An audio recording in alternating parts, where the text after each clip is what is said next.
dragging a little bit. There it goes. We're live.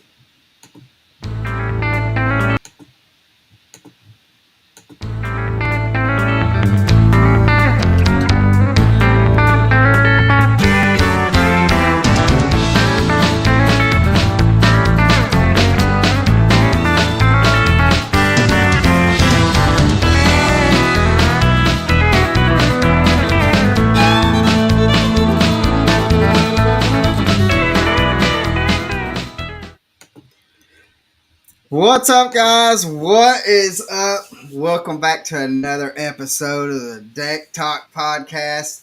Man, this episode I have been looking forward to. This is one guy that when I first started watching YouTube fishing, this is one of the very first guys that I have started to watch, and we are lucky to be able to have the Bearded Wander on the podcast with us. And but guys, if you don't know, I'm Colin Burnett.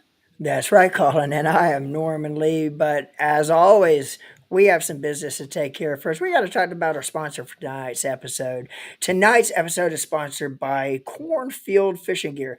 As technology continues to increase and grow each and every year, the expense you have in your electronics, well, just face facts, guys. They're pretty darn expensive.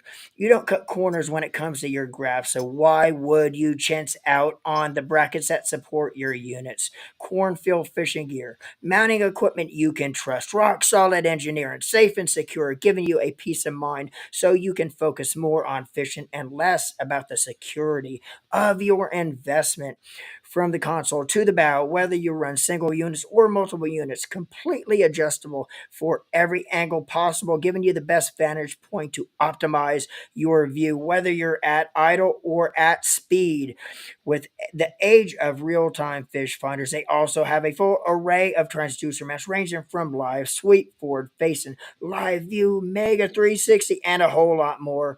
But one of my favorite features about Cornfield Fishing Gear, guys, is that they are made, produced, and manufactured 100% in the USA. Guys, we are telling you, these brackets are legit. Mounting equipment that secures your valuable investment as well as your peace of mind. For any questions on Cornfield Fishing Gear, you can message Colin at Colin Burnett Fishing, myself at Norman Lee Fishing, our Deck Talk Podcast website at decktalkpodcast.com, or by simply going to Cornfield's website at www.cornfieldfishinggear.com and make sure order yours today. Ooh, all right, guys. Man, All right. That is, man, you're right. Colin, we have a great episode tonight, and both of us, man, have been looking forward to this guest for quite some time, ever since we got this dude locked on. But anyway, let's give him a proper big fish catching introduction. All right, our guest tonight, he is an all around accomplished angler and influential content creator, whether he's in Florida flipping up giant largemouth out of thick cover or on his home lake around East Tennessee catching smallies on small jigs out deep. It's his versatility that makes him stand out as one of the best. Host of the Alex Rudd Fishing Podcast, Fish Fear the Beard, the man himself, Alex Rudd. I What's love it. going on, man, brother? I love it. Listen, man, I like that. I gotta have Norman. I'm get Norman to follow me around and be my hype man. That's awesome. Good job. so, so guys, I mean, if you have not seen any videos of Alex on YouTube or on Facebook, Instagram, or anything like that, you need to get out from that rock that you are up underneath and enjoy life. So, but let's get it going, guys. And I want to kind of start off the beaten path that does not have nothing to do with fishing, but I want to know, Alex, what is your favorite movie quote? Oh, favorite movie quote. Star Wars, Yoda, he says, and this is funny because this is like one that I don't know, it's like one of those, it's like not super inspirational, but it's a quote that I quoted a lot. And it's like I use this almost as like a reminder sometimes of like how life can be, which is like in Yoda says that fear leads to hate, hate or fear leads to anger, anger leads to hate, and hate leads to the dark side of the force. And like that's one of those quotes that like I know it's like how do you bend that into inspirational, but it's one of those things you just got to remind yourself like when you're fearful of something, it's going to make you angry, and then that anger is going to make you hate something, and then that hate is eventually going to lead you down a path that you don't want to go. And so Exactly. guard your mind from those things. Guard your mind from the fear because fear leads to anger, anger leads to hate, and hate leads to the dark side of the force. And so that's one of my favorite movie quotes of all time, right there. Oh man, Well, that's pretty awesome. I had to ask because I don't know if you recognize it, but you do say a lot of movie quotes and stuff Oh in yeah, your oh videos yeah, and stuff like that. So I got to what is his favorite movie quote, yeah. and which mine is one of 'em on the movie Independence Day at Hmm. the end where he's about to blow up the spaceship and he says, "Hello guys, I'm back." Oh yeah, oh yeah. Yeah, no, I speak in movie quotes. Like you get around me and get in the boat with me, and most of the conversation we'll have throughout the day will be an intermingling of some movie quote in somewhere. Yeah, yeah. That, So yeah, so I had to ask. I was like, that's got to be top priority to be Yeah. able to see yep. what it was. So, That's awesome. but we let's see. Michael Lindell says, "Shout out from the swamp." What's up, Michael? What's going But on, Michael? let's how did you get started? We'll actually get into some fishing now, Yep. but how did you get into fishing? I mean, you grew up in East Tennessee, correct? Yeah, yeah. So I was born and raised in Knoxville, Tennessee. Still live here, and I got into my entire childhood revolved around the outdoors. My dad was a consummate outdoorsman. He was a guy that you could hunt it, you could catch it, you could fish it out of a body of water. He went and did it. You know what I mean? And he was Right. always kind of that guy. But really when I was born, and in my like early years, he concentrated a lot on bass fishing. I think the deer hunting lost the I don't know, maybe the appeal as much because deer hunting's work. I don't care how you Right. hash it out. I mean, the hunting fart's hard. The hunting fart. There you go. The hunting fart. The hunting part. The hunting part's real fun. But then when you actually kill the deer is when all the work starts. You got to Oh go. yeah, you got Yeah, it's so much to do, yeah. right? And so Because that deer's not going towards your truck. no, I'll just no. let you know. Yeah, yeah, exactly. And so I think that kind of all that hunting and just being cold and freezing his butt off and sitting in a tree standing doing all that kind of lost his appeal. And he got really into fishing, which was something he always did. And so from the time I was big up enough to walk, I've had a fishing rod in my hand. I mean, it's all I've ever done, and I tell people all the Right. time, like, when I was in school and when I was young, yeah, I played sports, but one of my like most distinct memories was standing in the outfield during fall baseball. They have fall ball. And I was standing there Right. during fall baseball and I'm looking around and I walked over to the fence. I said, Dad, he goes, yeah. I go, are the bass eating a spook right now in Cherokee? And he goes, yeah, son, they probably are. I said, do I have to play baseball anymore? He goes, well, you got to finish this season. Then after that, we can quit and you can go fishing. I was like, all right, that's what I want to do. And I mean, ever Nice. since then, man, that's all I've ever wanted to do. I love it. I mean, it's my passion, and I love exploration too. I mean, it's always one of those things. It's like as a kid too, I grew up on a piece of property that had a creek running through it, and so me and my buddies were always knee deep, digging up snakes, digging up salamanders, digging up crawdads. I mean, there's something about that fascination for me, of not only catching the fish. I really enjoy catching the fish, but I also enjoy the adventure of going and looking and doing and touching something that I mean, dude, 90% of people aren't going to go do. 90% of Yeah. Right. people are going to go to the most popular boat ramp, put it at the most popular spot, and go fishing. And I want to be the guy that goes into the middle of the woods somewhere and finds some little turnoff and puts my kayak in and floats down a creek, as well as be the guy, like Norman, as you've said and was awesome. I love the intro. Like try to be versatile as well as be able to put my boat in at the most popular boat ramp and go catch a fish too. I mean, both of those things I find total joy in. And so, yeah, I've been fishing since I was big up enough to walk, and it's all I've ever done and all I've ever wanted to do. And I Right. have a ton of fun doing it. So it's awesome. Yeah. What is Well, your I was gonna say, what is your favorite lake, local lake, around East Tennessee? And second part of the question would be, what is your favorite place to fish or favorite lake outside of your comfort zone or outside of your home body water? Yeah, that's a hard question to answer, to be totally honest with you. Um, I live close to so many good lakes, and I fish all over the place all the time. Like people always ask me, like, "Do you fish this lake?" And I'm like, "Yeah." And they're like, "Well, how do you catch fish in May?" And I'm like, "Well, I don't fish there in May a lot. I go to you know, like I go to all these, I go to wherever the fish are biting, and all these different lakes here in East Tennessee, whether you're talking Norris, Cherokee, or Douglas. Like all of those are great springtime and winter lakes.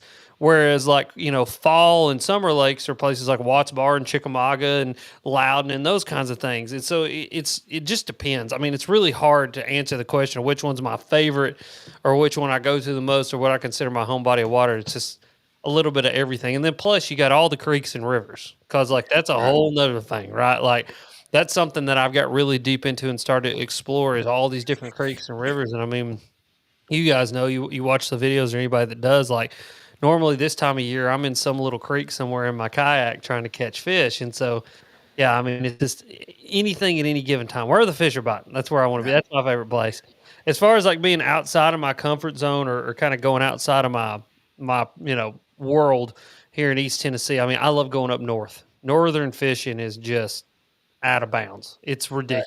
Like if I tell people all the time, if you ever get a chance to go up north and to fish up north and to do the northern thing, Michigan, New York, Wisconsin, Pennsylvania, that kind of stuff, it's silly. I mean, those fish are just they're dumb. They're dumb and they like to eat, and I like dumb fish that like to eat. And so yeah, the north would definitely be where it's at for me. Yeah, and those Well, northern smallmouth are cut a little bit out of a different mold than the smallmouth we have down here in Tennessee too. 100%. They're a completely different. Actually, fun fact, rabbit hole. There has been some genetics testing done that's starting to show that there is actually a genetic difference between northern smallmouth and what really? they're now calling Really? southern smallmouth. Oh Yeah, because wow. we've all caught them. You catch these smallmouth and they're like 20 inches long and they weigh like 3 pounds. Yeah. And you're Yeah. like, how does that happen? Because if you caught that up, in Michigan, it would be Oh yeah. 7 pounds. You know what I mean? Yeah. It's because literally, not only is it a forage thing and a growth thing and all that, but they're starting to do some genetics testing that's showing just like there's a Florida strain bass and a northern strain bass, there may be a northern or northern and southern strain smallmouth. Oh wow. Yeah. Nice. That's Yep. interesting.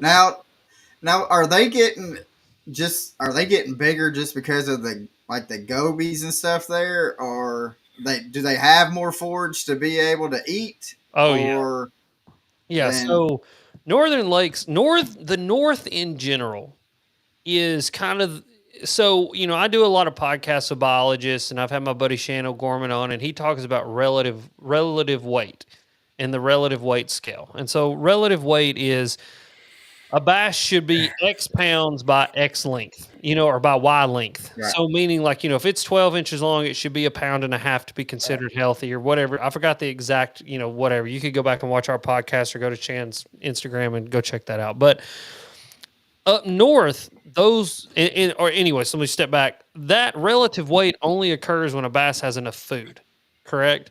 And so up north, there is so much food that a bass, like straight out of the egg, has so much to eat, and then will have so much to eat as it grows up and gets bigger that those bass are hitting and exceeding relative weight with ease.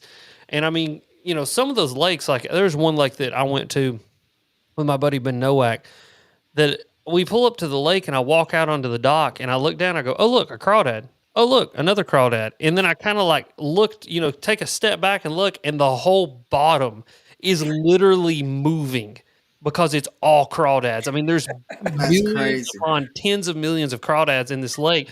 And not only there are tens of millions of crawdads, but then there's also these thing called Cisco, which is like imagine like a fatty, oily, bigger blueback herring. And this lake is chock full of Cisco and crawdads. Well, the fish in this lake literally get so fat, so big, so fast that their eyeballs start literally like bulging out of their head. And it's just because they have so much to eat. And so it's the same thing with the Great Lakes. I mean, the Great Lakes are they're just giant sand bowls full of massive amounts of food that these fish can eat. And they just eat and eat and eat and eat. And they stay healthy and they stay big and they stay thick. And that's what produces these giant fish up there. Man, yeah, because I've always wondered what it, and I've always heard like the gobies and stuff like that Yeah. was up there, and the herons, the blueback heron, but I just didn't know that it was that abundant Mm-hmm. that Yeah. that was up there. Yeah, it's So crazy. And the gobies that are is nuts too. Like you go on the Great Lakes and you go on a rock vein, and I mean, there's thousands and thousands and thousands of gobies. Like you hit the trolling motor and they just scatter. And you see them like shoot across the bottom. And then not only is there gobies, but they have threadfin and gizzards and bluegills and perch. That's a whole nother food source that a lot of people don't consider. They got the Cisco. I mean, there's just so much food for them to eat. I mean, and then crawdads. I mean, there's billions of crawdads in the Great Lakes, and it's right. it's insane. The amount of food is truly insane for them to be able to eat up there. Now, would a smallmouth, like let's say a northern smallmouth, would that be your top fish? That if you can only go catch one fish the rest of your life, what is the fish that you're going to catch? Spotted bass. Spot. Did Spotted bass. that change after hitting Lanier? No, it changed a while back. It changed after I kind of started to figure out some of the creeks and rivers around it. So obviously we got the Alabama bass. It's a problem. They're an invasive technically in Tennessee. And, I speak out both sides of my mouth because I hate to see them in lakes and rivers because it means they're going to breed out the smallmouth. I mean, it's a huge problem. We're decimating smallmouth populations with the Alabama bass, and people moving them around. It's a bad thing. But all at the same time, that's one of the funnest fish to catch in the whole entire world. And I mean, Lanier, it's just that is a prime example of what happens, the right, in like a good way, what happens when you put Alabama spots in somewhere. Those spots in that lake and the blueback herring in that lake, it makes them dumb, easy to catch, and there's hundreds of thousands of them. So it's really fun. But nah, man, those Alabama spots and those spotted bass are a ton of fun, and even Kentucky spots, our native spots. A lot of these creeks and rivers around here are chocked full of those spotted bass, and they are mean and just fat and tubby. And like I've caught, a 12 to 14-inch spotted bass that'll eat a 6-inch coal shad like it's nothing. You know what I mean? And so I love them. That's my favorite fish to catch by far. So Michael Lindell says, if you could only throw one bait, what would it be? Only one bait, what would it be? Oh, that's a good question. Like, so listen, let me answer this in two ways. If it would work 365 days a year, it would be a frog. Like, if I could catch them on a frog, I would literally throw a frog 24/7, 365 and catch them on a frog and never get tired of it. But if there's like one bait, and they say, all right, Alex, you're relegated to one bait for the rest of your life, it's probably going to have to be a jig. I mean, because when you really think about it, you can drag it, hop it, swim it, pop it off the bottom. Yeah. You fish it deep. You can fish it shallow. You can fish it in cover. You can fish it. I mean, it's like the most versatile thing. You know what I mean? So a jig, if they if they were like, all right, you only get one for the rest of your life, you got to catch fish.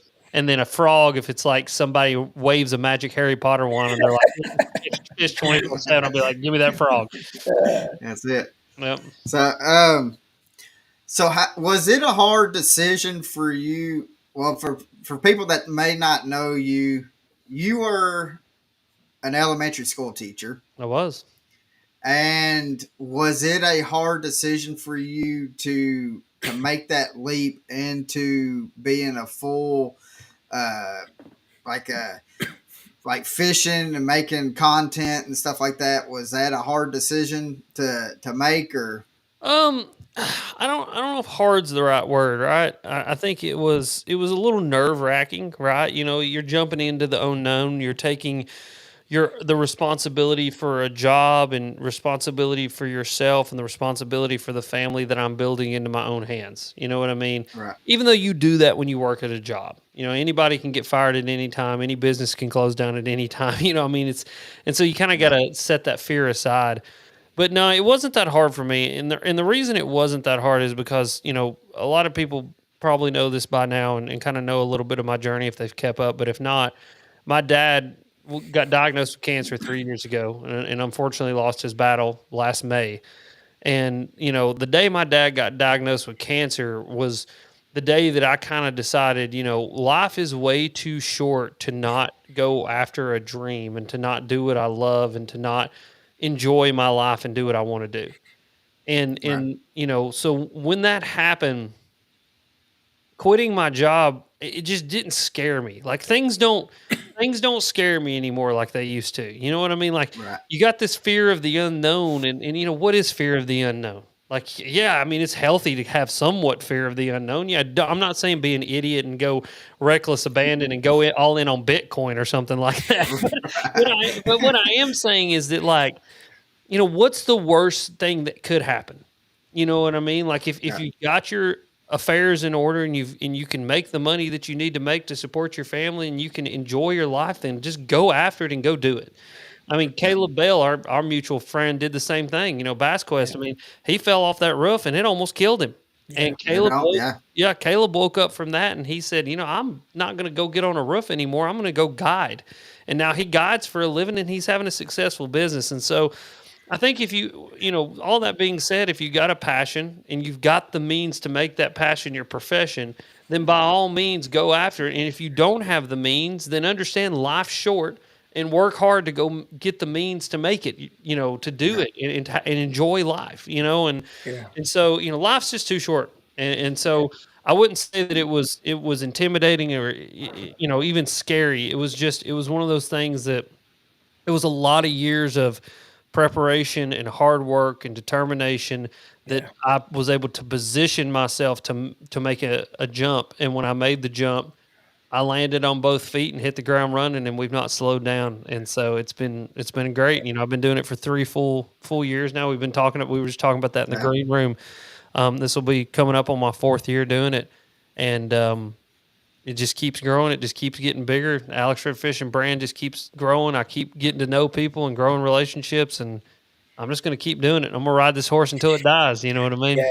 Now, Yeah. when you stopped teaching and jumped into being a full-time fisherman, were you already doing kind of what you're doing now on the side and teaching? Did you already have a fan base already started, or did you jump in cold turkey and have to start from scratch? No, As I've been building Alex Red Fishing. I mean, I started Alex Red Fishing in 2015. Yeah.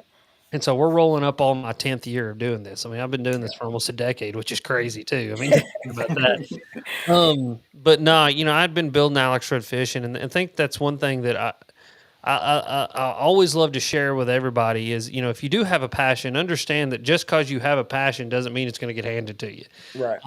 I worked my ass off, for the lack of better terms. I just did. I mean, dude, I worked and worked. And I mean, it was staying up till 1 or 2 o'clock in the morning, editing videos, getting up at 6 o'clock to drive to work, working all day. And, as a teacher, a lot of people think, oh, you're a teacher. You get there at 8 and you leave at 3. That's not how it works. I normally would get there at, about an hour to hour and a half before my kids got there, unless I had to do some sort of like, bus duty or car duty or something like that. And sometimes I get there 2 or 3 hours before my kids got there. And normally I would stay 2 or 3 hours after my kids left, just preparing for the next day, grading papers and doing everything. And then I would immediately go home and, I'd kiss Bethany on the cheek. We'd eat some dinner and I'd spend some time with her. And then when it was time to go to bed, normally 10 or 11 o'clock, she goes to bed, goes to sleep. And then I would sit up and I would be editing videos, replying to emails, and doing all the things I needed to do to keep the Alex Red Fishing business going. And so realistically, I was working a full-time job as a teacher and a full-time job as a content creator, working 80, 90 hours a week and just working my ass off and doing everything I could to make the dream come true. Right. And, one of my favorite stories to tell is the companies I work with, X2 Batteries. One of the first calls I ever had with them, I was still, full-time teaching and all that, and still had a full-time job. And not that I don't have a full-time job now, but it's just a different aspect. But I got on the call with them. I said, listen, guys, I'm going to eat my dinner because I got to do this call and then get on another call, and I'm hungry, so I'm going to eat pizza while we do this call. Are you guys okay with that? And they were like, yeah, I guess. And I was like, all right, cool. That's all I needed to know. And that was actually like one of the things that stood out to them, that they were like, hey, we got to have this guy on the team because this dude is like, unapologetically himself. And I definitely was that, and I still am. And so, yeah, no, it was, I've been building Alex Red Fishing for a decade. Continues to build. It's been a great year of growth for me. Just past 82,000 subs on YouTube. We've got over 40,000 followers on Instagram, over 100,000 followers on TikTok. Podcast, just continues to grow, and it's just I keep on keeping on. It's just putting the content out there and doing what I love. Just being true to myself and not letting anything kind of get in the way of just being unapologetically Alex Rudd. Yeah. Right. And that's one thing that I noticed, and you've been that since day one. Yeah. That, and so it's not like, and we've met and out at ICAST and stuff like that, and the Alex Rudd that you get on the video is the Alex Rudd that you're going to get in person. Oh, yeah. And that's one thing that I really like about you, is because you don't two-face it at all. Mm-mm. And you just tell it how it is. Mhm. And if something sucks, something you say it sucks. You don't. Yep. So, but I do want to. I seen a video, and which we talked about this earlier, that you were fishing with your dad, and this bait here has caught me no telling how many bass on chick. Yeah. And you done a video with this rage bug that you had it dipped in some chartreuse. You dipped it in chartreuse, and you were slaying it. Yep. And ever since I seen that video, I was like, I got to give it a shot.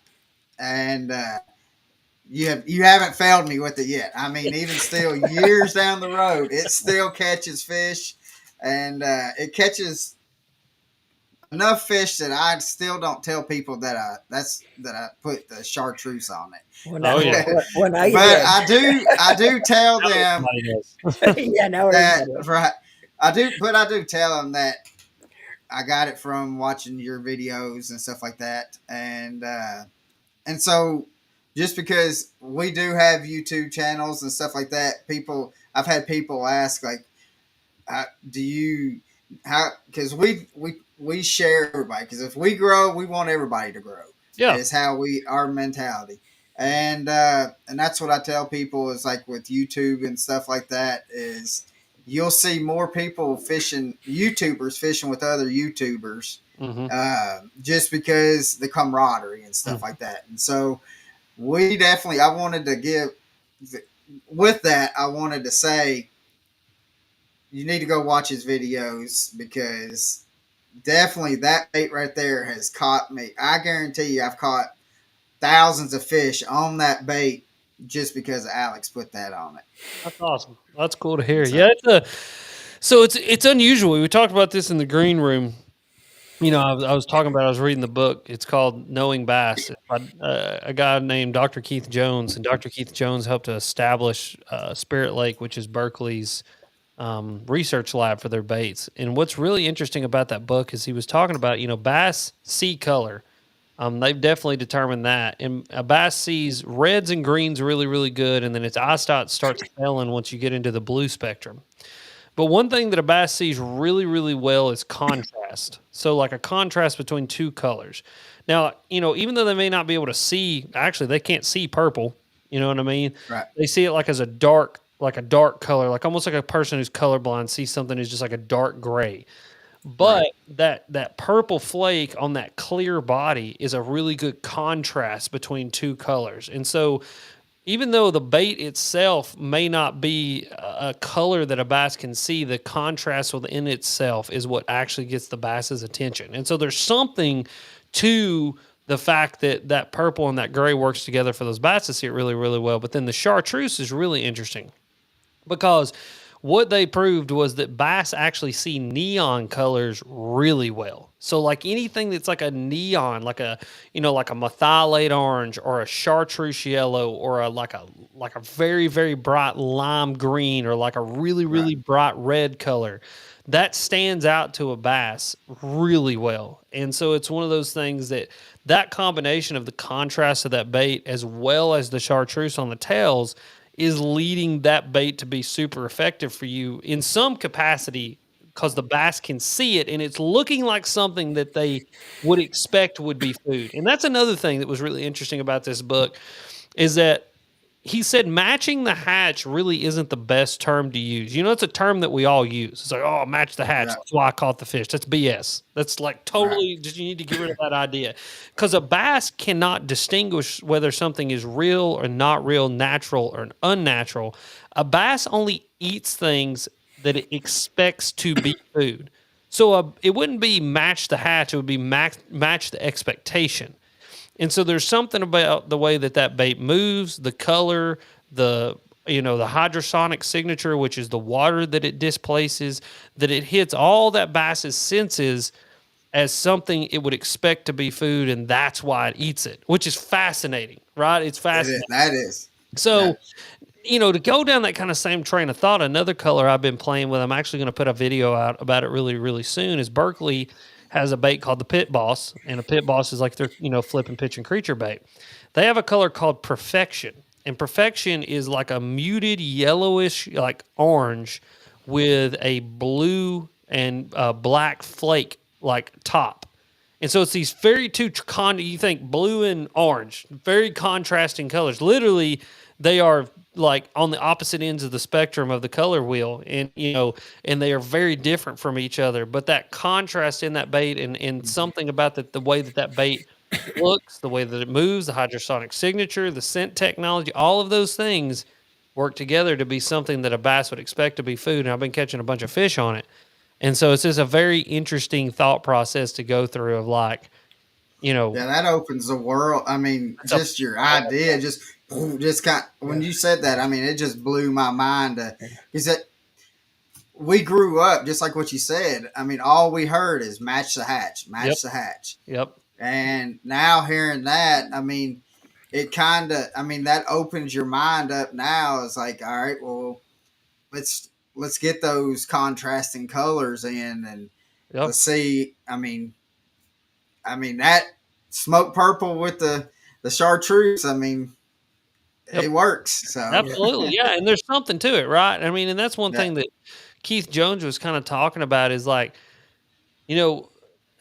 we get very caught up in like what works, what doesn't work, this color, that color, whatever. And he said one thing is just like, if it works, it's working for a reason. And he said in bass, there are times in certain scenarios where even the smallest detail can mean the difference between getting bites and not. And then there's times where it doesn't matter. Like, an imperfect bait in the right time and the right place, a bass is going to eat it. I mean, like they're predatory, reactionary fish. They're going to eat. And then sometimes they're just not going to. Yeah. But his book really breaks. I mean, it's a fascinating book. It's one of those books that every night I lay down and read another chapter, and it's like I'll be about halfway through a chapter, and I've gone, about 42 times, because it's just like the discussion points and the things that he talks. I mean, it's like that perfection color I was just talking about. One of the main colors that stand out in shallow water the best are anything in the red spectrum: reds, oranges, and yellows. And they pop the brightest, especially in certain water conditions with certain, amounts of light penetrating the water. And so it would be a color that to us, it's like, it's just a color. It's kind of orange. It's kind of yellow. But to a bass in the world in which it lives and how it perceives the world, it could look like a damn glowing stop sign at the middle of the night. They're like, hey, I got to eat that. There's something about it. And it's just super fascinating. It's a super fascinating kind of thought experiment to go down and to talk about colors and to talk about all that. It's really, really cool.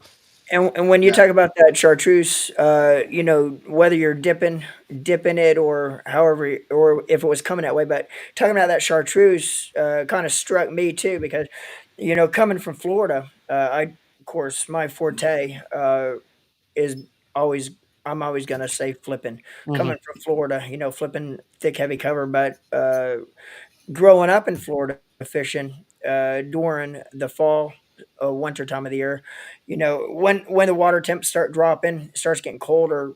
Florida fish don't adapt as well to the Florida or in Florida to the cold as they do say as you travel out of the state of Florida. But I do a lot of flipping. One of our sponsor baits, which is the big stick and the 5-inch stick bait, which basically Senko style bait. But when it gets into that colder time of the year, what I'll do is flip whatever color I'm flipping, whether it be red bug, but make sure it has that chartreuse tip on it. You're always gonna see me flipping a chartreuse tip during that time of the year because when that bite gets real lethargic, and actually have a couple of videos talking about this too. When you flip that bait with that chartreuse tip on the tail down, of course, flipping is a reaction bite. The Mm-hmm. fish typically will hit the bait as it drops by. One sucking it's in their mouth, reacting to it as it goes by. When Mm-hmm. them bigger girls just lay on that bottom, just lethargic as hell, they actually have a reaction to that chartreuse. Versus you could flip till you're blue in the face with anything else, same bait without that chartreuse. As soon as you put that chartreuse on, when the fish are so lethargic, they actually have that reaction to that chartreuse. So when you start talking about that chartreuse tip, how it works, and the theory behind it, it's like, oh, that kind of, no matter where you are, whether you're in Florida up here, that same theory works because from my experience doing it, I mean, they will react to that chartreuse when you're flipping when that chartreuse tip goes by versus without that tip on it. Absolutely, absolutely. And it's really interesting because you'll hear a lot of times like bass can't see chartreuse, which is also an untrue statement. Bass can't see certain shades of yellow. Yeah, Doesn't mean they can't not see chartreuse because Right. chartreuse falls within the neon set of colors. And those neons, even if a bass does perceive it as white, let's say they do, well, it's standing out. yeah, It's Yeah. popping, it's glowing, it has this iridescence to it. And that's one thing that this book talks about is like a bass views its environment almost like in a haze. Like their eyes are sophisticated enough to be able to, make out, details and do some pretty amazing things that even our eyes can't do. One thing that a bass little rabbit hole, and then I'll come back onto the tangent that we're on. A bass actually sees at 55 to 60 CFF, which means essentially, in layman's terms, that if a movie was shot at 60 frames per second, the bass could see each individual frame like it was flipping through a picture book. So we Wow. see it like 25 F or CFF, which means like if a movie is shot anything above 25 frames a second, that it just looks like one moving picture to us. And so that's how Right. we have movies is they right. stitch it all together that fast. If a bass were to watch that movie, it literally could see each individual frame like it was looking at images as they passed.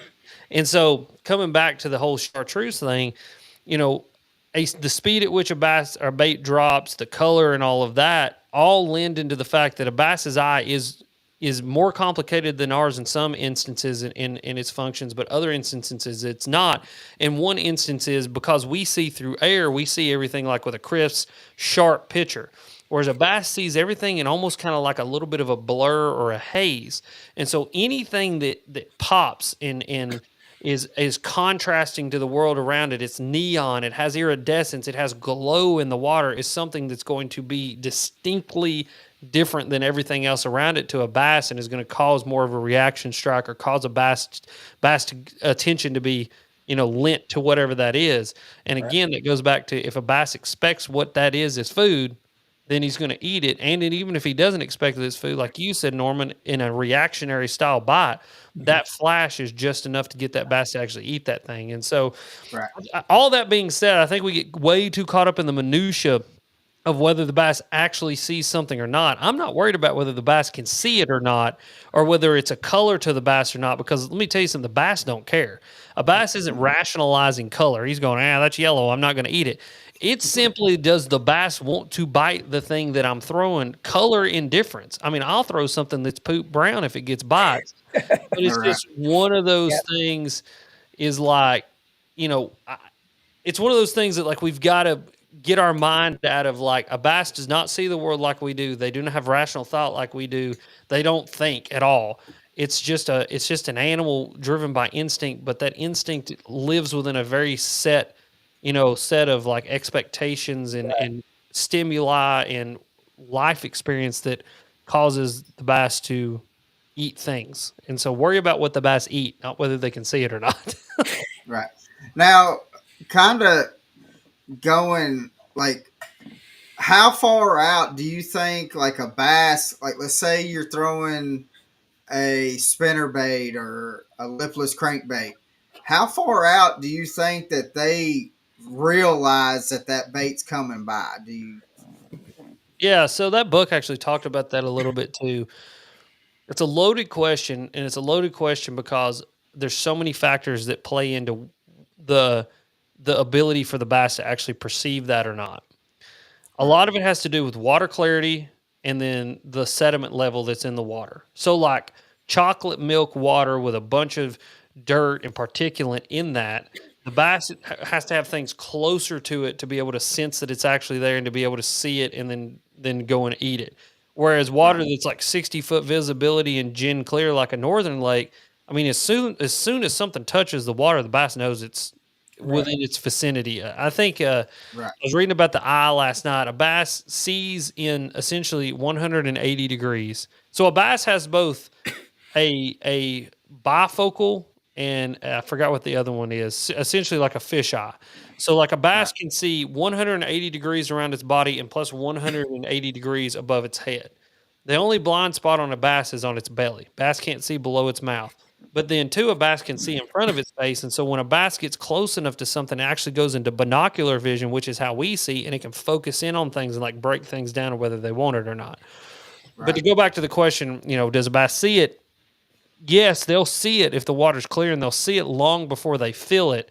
But a lot of the times with spinner baits, bladed jigs, and things like that, it's a mingling of the inner ear, the swim bladder, and the lateral line all working together to paint like a mental picture, if you will, not to anthropomorphize the fish. I mean, again, they're not thinking, but it paints a picture enough for the bass to be able to make an instinctual decision of whether to try to track down whatever that is and kill it or Right. not.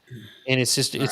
yeah. So yes, no, maybe. Like that's the best way to answer that question. It's all dependent on Right. the set of circumstances in which we're fishing and how the fish perceive things.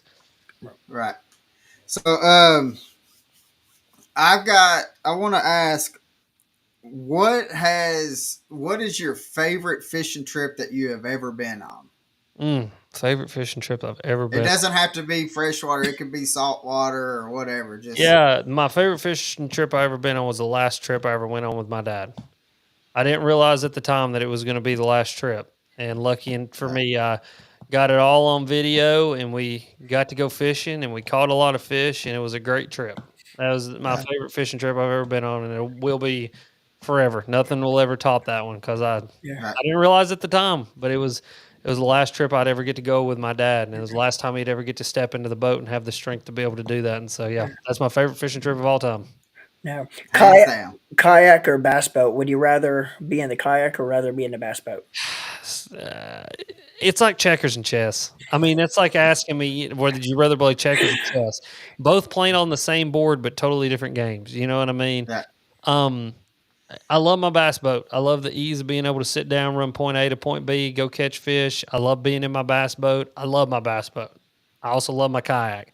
I do love my bass boat more than I love my kayak just because it's my bass boat and it's a special boat and it's fun to be in my boat. But there are opportunities in my kayak that I cannot get in my boat, and there's opportunities in my boat I can't get in my kayak. And so I would never be able to give up one or the other because I love them both equally for what they are. Yeah. Now, I've never Yeah. caught a fish out of a kayak before, but I can just imagine the vantage point you must have, especially if you have a giant bass on fighting her to the boat. The vantage point sitting down, kind of eye level with that bass when she comes out of the water must be really incredible. Oh, dude, it's From the awesome. view of the kayak. Yeah. Yeah, it's awesome, and Right. and to Yeah. me, a kayak has made me such a better angler. It's taught me patience. It's taught me that any given area has way more fish in it than you could ever think that it does, and that being really versatile and the ability to be able to break down water effectively in a small area is a huge, like key to being a better bass angler. And then plus casting angles and things like that. I've brought a lot of that into the bass world. I mean, I never knew how to do a left-handed, underhand roll cast until I got into a kayak, and I had to learn real quick so that I could put baits in Right. places I wanted them to go. And being in a kayak has taught me to be a better bass angler, absolutely. And you're right. You hook a fish in a Right. kayak, you hook anything over about 3 pounds in a kayak, and it doesn't matter if you're in a Hobie PA 14 or a paddle kayak. You're going for a ride, and you're going to have some fun. Like it's awesome. Well, I when I seen like you first started getting into a kayak and stuff like that, my first thing that I thought of is Alex likes it when it kind of gets a little crazy out on the water, and Alex likes to go from point A, point B, point C, everywhere. And I was like, so how is he going to do and deal with not being able to go as far or whatever? Which you answered it, saying that you realize now that you don't realize in a small area like how much fish are actually in that area. Yep. But to me, and that's one thing that I've learned. I had kayaks, and then I got a boat, and then I just sold my kayaks. But I wished I would have kept at least one of them. But I have realized with watching your YouTube videos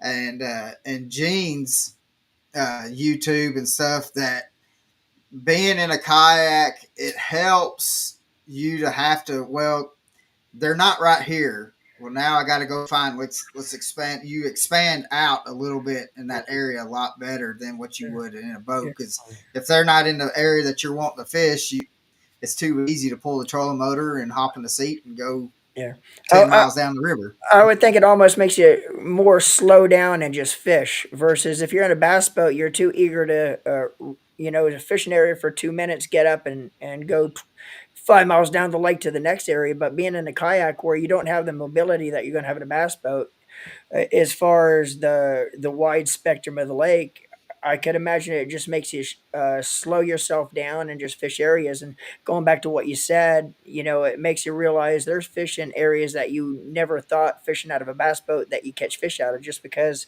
that kayak makes you fish. It makes you slow down and just keep the bait wet.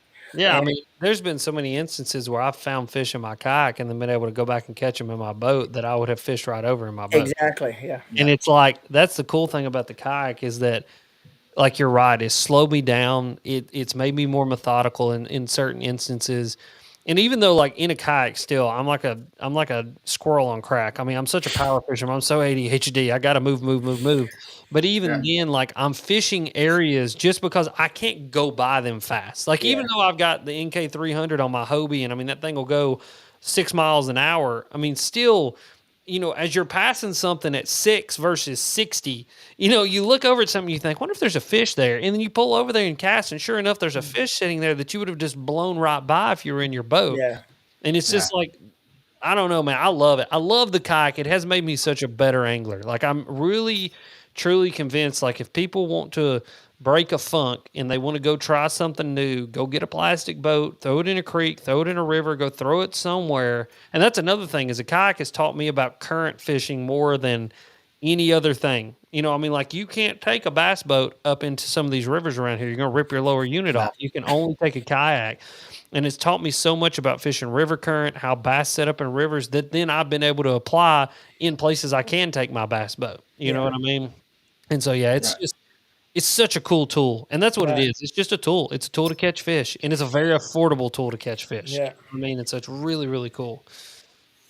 So I want to, I'm going to ask you to rank in order of fishing trips.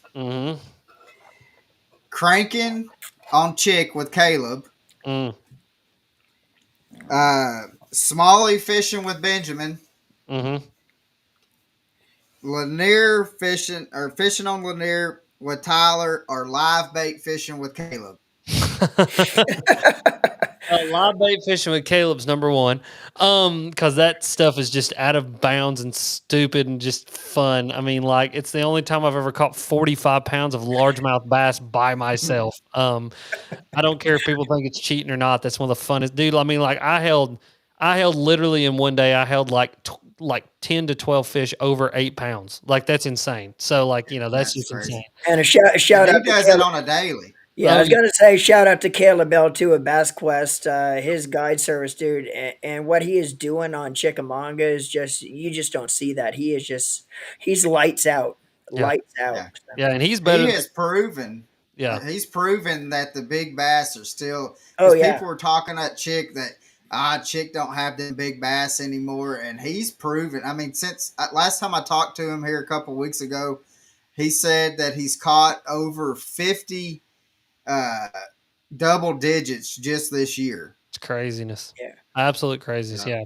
Yeah. Then probably smallmouth with Ben. No.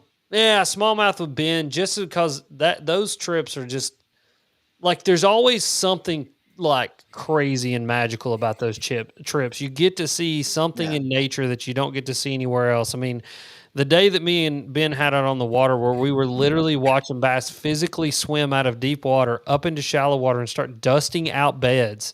And like it went from there's like 3 spawning fish to 300 spawning fish. And I mean, like literally at one point I caught a fish, was putting her back, and my lure was dangling over the boat, and another bass grabbed it while it was dangling over the side of the boat. While I have a 4-pounder in my hand and another 4-pounder grabs, it's just insane. Then probably Lanier in the spotted, but that's the most fun you'll have with your clothes on. That's just ridiculously stupid. I mean, you will see them things come up and blow up, and then probably cranking with Caleb. And the reason I placed cranking with Caleb so low is because, like, it's just one of those things like that is super fun, but it's like, yeah, you can go do that. Like you can find that. You know what I mean? Like you can find that over and over and over again. I don't think I'll ever see bass dusting out beds again. You know what I mean? I don't know if I'll ever Yeah. see a live bait day even with Caleb like I saw again. You know what I mean? And me and Caleb made some special memories with my dad as well, you know, doubling up on 9-pounders and doing all that kind of stuff. So it's just, dude, it's so much fun. Yeah. Yeah. And I mean, because that was, I can remember that video with you and Caleb cranking, and it was Stupid. an hour video of nothing. Every cast was, I mean, there ain't no telling how many doubles y'all had on that, but it was every cast that y'all was smoking them. Oh, And I yeah, was like, that was to me, that was one of my favorite videos that y'all have done. And but speaking of videos, though, I do want to go into Lanier with you because Do it. y'all taught me something, and that's another reason why I enjoy your videos, because you don't try to hide if you're doing a technique or something like that. You at least try to explain it to where people that like me that needs pictures to be able to see what's going on. But y'all showed me, because I pretty much gave up on the Credge. Yeah. Yeah. Because I have fished it. Mm-hmm. I did not like how the reaction and stuff of how I was doing it. Mm-hmm. But y'all were doing something a little different than what I had even thought about doing. And y'all were smoking them. Mm-hmm. Mm-hmm.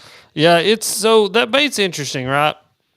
I think a lot of people automatically assumed when it came out that it was a riser knockoff. You know, that this bait does what the riser does. It goes to the top, you know, you reel it right at the top, and it's like a wake bait. Which it can do that, but that's not the purpose of which the bait was made for. And neither really was it made for, you know, specifically forward facing sonar. You know, it was made in the thought process was like, this can be used for forward facing sonar, and it was optimized to be able to do that job really, really well. But it's a way more versatile bait than I think a lot of people think. And so, you know, the primary use for the Credge is obviously it's jerk backwards, right? Credge. That's, you flip it around, it says jerk. So everybody thinks, oh, it's a jerk bait. I need to fish it like a jerk bait, which it can be, right? You know, you sink it down to you know, a piece of cover, a piece of structure, and you can just give it small pops. You can't just like crack it like a jerk bait. You know, a lot of people when they fish a jerk bait, you know, I'm one of these people, Caleb. I don't know about you guys how you fish it, but I mean, you just crack the piss out of it. You know what I mean? You're wanting those big hard darting action. With a Credge, you're not going to be able to get that. That's where you're going to hear a lot of people are like, the front hook is wrapping around the line. Well, it's because you're actually cracking it too hard, and you're treating it more like a jerk bait and less like a Credge. You know what I mean? Credge is really what it is. And so if you're doing the thing where you're sinking it down past a brush pile, you know, or doing that kind of thing, you just want to give it small pops, just enough so it kind of comes up towards the surface, because that bait is made to go up towards the surface. Because one of the things that the Berkeley Lab, and this is also in knowing bass, and there's been a lot of bass science done around this, bass can recognize things on a horizontal, you know, aspect and a vertical aspect. They have a hard time with anything that goes like at angles. And so, like, if a bait comes straight through the water column, they can see it. If it goes down through the water column, they can see it. If it goes up through the water column, they can see it. If it goes diagonal, then they kind of have trouble seeing that. And the reason for that is most of the things that they eat are either going to be heading towards the bottom or heading towards the top or heading away from them. You know what I mean? And so the credge is made and designed to move up and away from the fish. And that is also made and designed to look just like a fleeing bait fish. And so that's kind of the thought process behind that bait. Now, the way that we were fishing it is we were throwing it out to these, these big schools of spotted bass and these big schools of fish that were hanging around these brush piles. And these fish hang around these brush piles. They wait for blueback herring to swim by. And when the blueback herring get close, they go bonkers for them and just go try to kill them. You know what I mean? And so what we were doing with it is we were throwing it out there and just reeling it at a real steady pace, not getting it up on top and waking it right at the top. That's not what we were wanting to do. We were wanting to keep it subsurface, keep it about a foot, maybe 6 inches under the surface. And when you just get that steady reel, like on a 6-gear ratio reel, that credge is going to do two things. Number one, it's going to have a wobble. It's going to have a wobble just like a spy bait. It's going to do just like a spy bait would do, this number right here. And then it starts getting this like erratic hunting action going back and forth. And as you reel that thing along and it's doing this number, it looks just like a bait fish fleeing away from a fish. And then you get two of those things. You get a bait that's trying to work its way to the top and it's working across a horizontal axis. And so that thing's moving away from those fish. It's doing all this action. You got all this flash, all this roll. And that's what those fish are reacting to, and that's what they're going to, eat it like. And I've been doing that not only with spots on Lanier, it also works really good in river current. You can throw this thing on current seams and for smallmouth and then for largemouth as well. If you've got fish that are up, they're schooling, but they don't want to commit fully to a topwater, you can roll that thing by those fish and keep it like right at subsurface and get those fish to eat it. And another thing that you can do, and this is probably my favorite thing to do, is when you are doing like the forward-facing sonar thing, of which it's optimized for, throw it out there, feed it line, sink it down to whatever sink it down. Don't even twitch it. Just start reeling it. Just reel it right past it. And those fish, there's something about that reel and that weird hunting action that it has. And I mean, dude, they'll come completely freaking unglued on it. I mean, you guys were seeing with that Lanier video just that was it was crazy. Yeah, it's crazy. I mean, and they hit it so hard and with just so much reckless abandon. And the only other bait that I've seen that they do that with, the same is like a spy bait. I mean, if you guys have ever played with a spy bait, anybody that's played with a spy bait, it has immense drawing power, and I think a lot of it just has to do with that roll. And the guy who actually designed the first spy bait, his name is David Swinside, he said it's called dynamic roll and dynamic flash. And that credge has that action, and the Berkeley guys, I mean, they tuned it and made it perfect to where you can just reel it at that steady speed, and it's going to do that flashy, weird hunting thing, and they're going to come unglued on it. Right. Yeah, we got John asked, what new bait from Berkeley that is coming out this next year that you are looking forward to? Well, I can't talk much about what's coming out, but there is a bait coming out that, how do I say this without giving too much away? It's a bait that if you watch the Alex Rudd Fishing channel, you're very familiar with. And it's a bait that it's a version of that bait. And I think that it's going to be absolutely killer.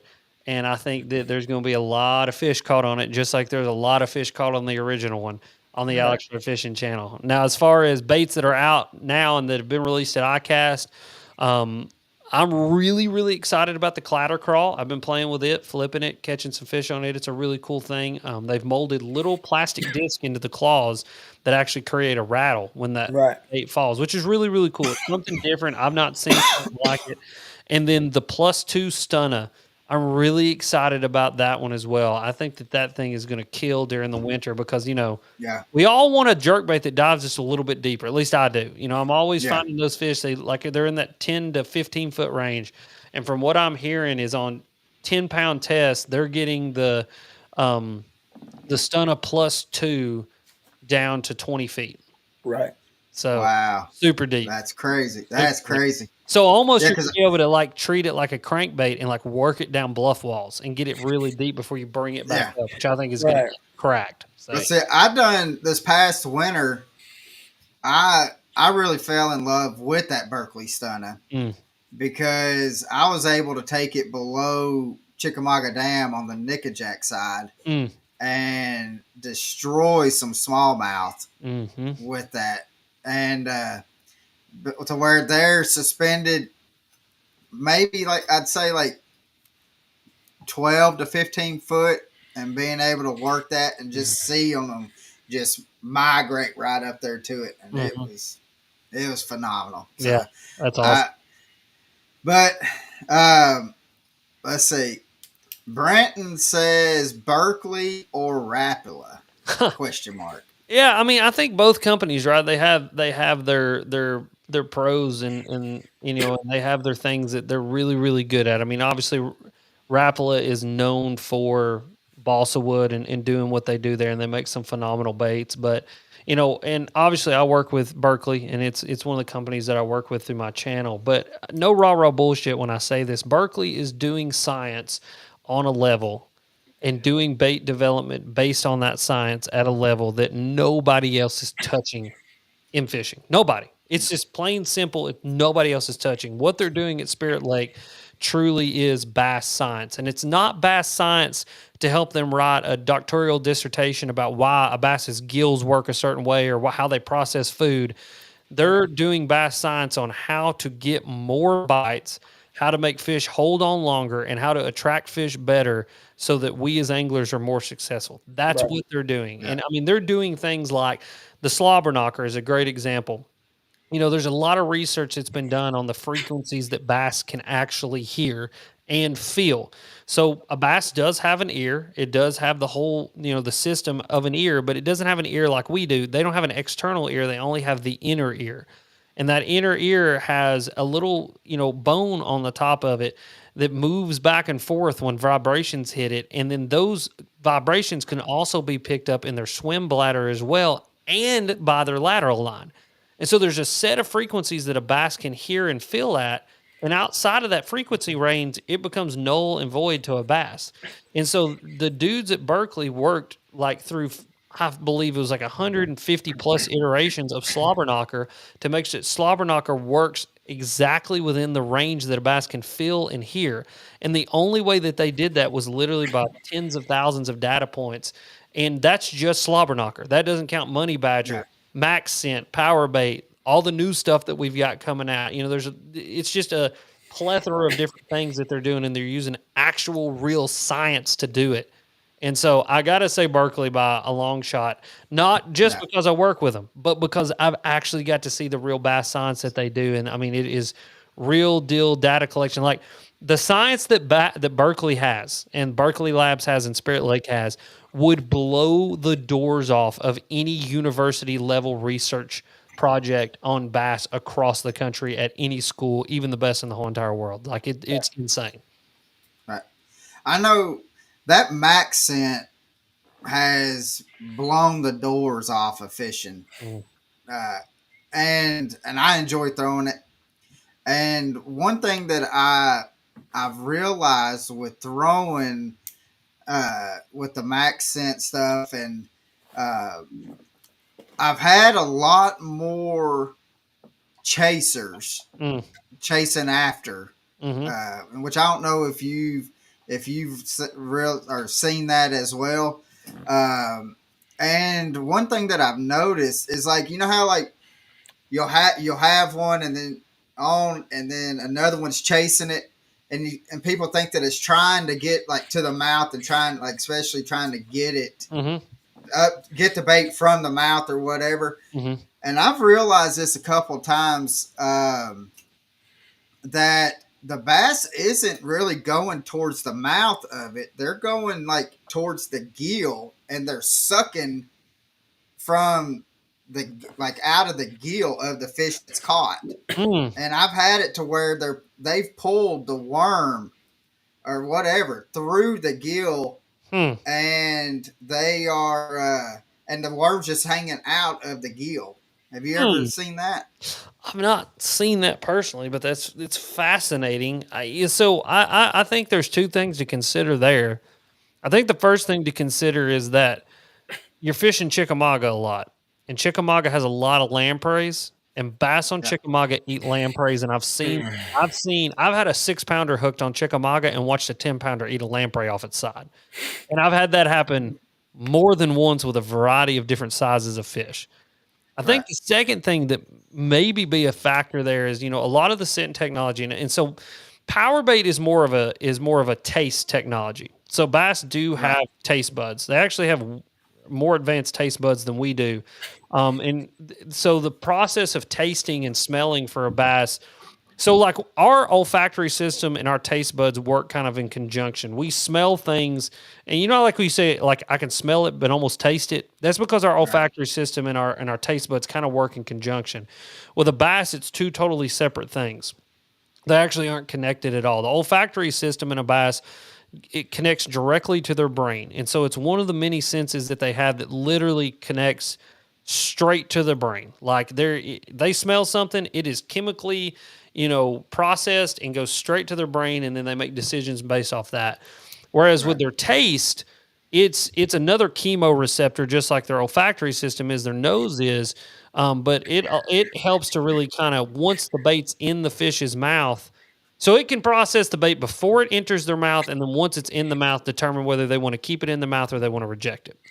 So all that being said, power bait is a taste technology, whereas Max Scent, it's a scent technology. You know what I mean? Now, Max Scent does have a taste component to it, which will make them hold on to it just like power bait does, but Max Scent is going to be mostly the scent technology. So that being said, those two things working together, I mean, when you're fighting a bass, there is somewhat of a chemical trail in the water that's coming off of that Max Scent. And those bass may be able to sense that enough, since they're close enough to that other bass, to be able to key in on some area that smell is the most predominant, which must be something to do with their gills. And it may just be where, as the fish is fighting, it's obviously flushing a lot of air through or a lot of water through its gills. And since that concentration's there, that's what they're trying to hit, is because that's there and that scent is strong enough to make them focus in on it. So interesting. You know what I mean? It's an interesting thought process. I have no idea to be certain, but it's definitely interesting to think about. And that's a cool observation that you made that I'm going to have to hold on to and see what happens when I start messing with it. You know what I mean? Yeah, because the first time I just thought that it might have been a fluke or whatever, but I've had it happen 3 or 4 times that I've had that happen, and I was like, I think that they're trying. That other bass is trying to suck it out of its mouth, the bait out of its mouth through its gills. Yeah, and but I haven't talked to anybody else that has seen it or even noticed it. But you're out on the water just as much as we are, if not more than we are. And I was like, I had to ask. Yeah, so. It's interesting. You know what's cool on that same kind of vein of thought as far as like taste goes, and this is just a fun fact because I read this in Knowing Bass, so I'm going to give Keith Jones his due. A bass has a set of taste buds outside of its mouth. They kind of focus around their lips, and their front of their face. And a bass has the ability that, if you were to put it in human terms, to be able to taste, like it would be like us being able to taste a hamburger across the kitchen before we actually put it into our mouth. That bass has that ability. It's like me smelling these tacos that are cooking right now. Yep. And imagine you don't smell them, you taste them. Yeah, you know what I mean? Like, how crazy is that? So, yeah, but just cool fun fact. Yeah. So, one thing that I like about your podcast, and because I think it gets personal feeling to it, is I love when you go to the Bearded Barn and all that, and you're out there in the barn and you're just sitting on the boat or whatever, just messing with the tackle. That's one of my favorite things that you do. So that's one thing I wanted to say. Just, well, one, I enjoy your whole thing, but that's one thing because I feel like it's more, you get more personal with it. It has that more personal feel. I appreciate with it. But another thing with your podcast, that I really enjoy is the overrated, underrated. Heck yeah. That's my favorite podcast to do, so I'm glad you like it. So, with that being said, and with you on the podcast, I have to ask you some. I'm going to give you some baits, and you tell me, are they overrated or underrated? Let's go. I love it. All right. A blade bait. Are they overrated or underrated? Man, I think they're underrated. I think they're really underrated. And Yeah. the reason I say that is because I've caught big fish on blade baits. Our buddy Caleb Bell's caught some big fish on blade baits. My buddy Benjamin Nowak has absolutely wrecked their ass on blade baits. I Yeah. think that I think it's an old school bait. I think it's an old school technique. I think it's overlooked. I think a lot of Yeah. people, I think a lot of And- people, if they would take the time with it and learn it and learn how to really fish it well, that they could catch a lot of big fish on it. All year Colin round. will definitely agree with you on that one too. Yeah. I've caught my biggest 3 fish bag was 21 pounds. And And the biggest out of the 3, your dad knocked and- off at the boat. well, no, I had a 4th one that was over 10 that my dad went to go net it, and so I had it at the boat. But like when the bass are ready to when they're done, they're not going to fight. They'll kind of roll up a little bit. Well, this one never did roll up, and then it decided that it was going to go up underneath the boat. Well, my dad just reacted to it and just put the net down. Yeah. And when all you heard was a ting, and then the blade bait goes flying up past me. I think he was sick more than what I was. I kind of sat there for a minute, and then I was like, all right, let's go get another one. Because I already had 21 pounds in the bag. Yeah. And so I was like, let's just go. And but to me, that's one bait that you can fish all year round. That people mainly think that it's just a wintertime bait. And I've caught fish with it summertime, fall, spring. Yep. They eat bait fish all year long. Yeah. All year. Yeah. Yeah. So next thing is the chick magnet. That's Strike King's bait, right? It is. I'm gonna go adequately rated to a little overrated. I think there's a lot of flat side variants out there, right? There's a lot of people making flat sides. The chick magnet is a old design that's been around for a long, long time. You know what I mean? Yeah. And like, not to go down a rabbit hole of like knockoff baits or anything like that. And it's not a knockoff. I mean, it's uniquely their own thing, and they did their own thing with it. But I mean, Mimic Lures is a brand of lures that were made here in East Tennessee, made here in Knoxville by a couple guys named Stacy and Kelly. And my dad actually helped to sell them their first milling machine so that they could start mass producing their balsa crankbaits. I've got boxes of Mimic Lures. And the chick magnet looks just like a Mimic Lures balsa bait. You know what I mean? And so I think it's a good bait. I just think that there's better alternatives to that flat side in particular. But I think if you want to get into flat side baits, the Fritz side, and some of these other, plastic based balsa style crankbaits are great affordable options of getting into it. And you're not dropping like $45 for a bait that if you break off, you're going to cry because, it's handmade in somebody's garage with a paint job.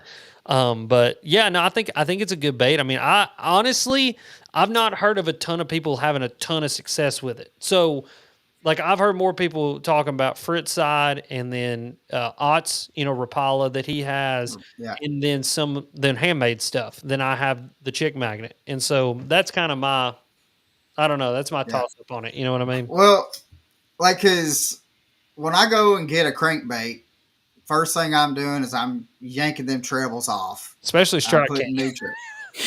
Yeah. And I worked with Strike King. Their treble hooks are terrible. Strike King fixed that. But anyway, go on. And I've noticed that the chick magnet is very hook sensitive. Gotcha. Makes sense.